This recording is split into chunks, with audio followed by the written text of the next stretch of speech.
Важни неща, които пропускаме, когато теглим ипотечен кредит, са неща, за които трябва да помислим и да ги вземем предвид. Много често си мислим, че покупката на имот е да харесаме имот, после да отидем при кредитния консултант да направим кредита и всичко свършва добре. Истината е, че трябва да се обмислят много неща.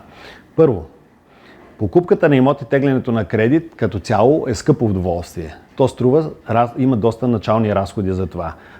Тези разходи в повече случаи са между 7,5 и 8% от цената на имота. В тези разходи влизат най-често брокерската комисионна, местния данък, нотариалните такси за покупко-продажба, нотариалните такси за ипотеката, началните такси за отпускане на кредита, изготвяне на пазарна оценка, правно становище.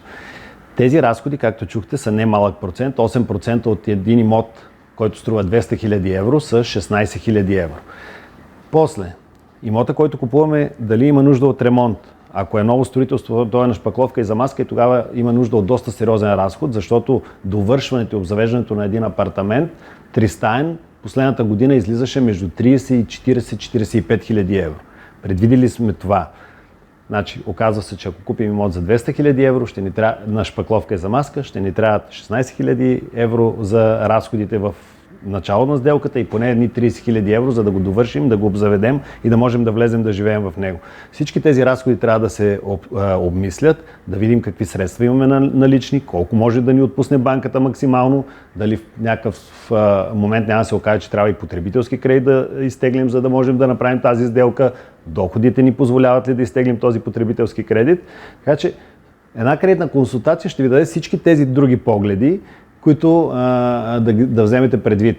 Тук ще отворя и темата набързо за застраховката живот.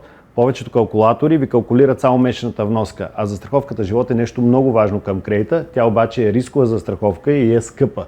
В повечето случаи тя струва на месец между 70 и 140 лева. Трябва да вземем предвид и това плащане в месечните вноски. И така, както виждате, има много неща, за които трябва да помислим. Заповядайте на безплатна кредитна консултация в Кредит Център или разгледайте Кредит Център БГ.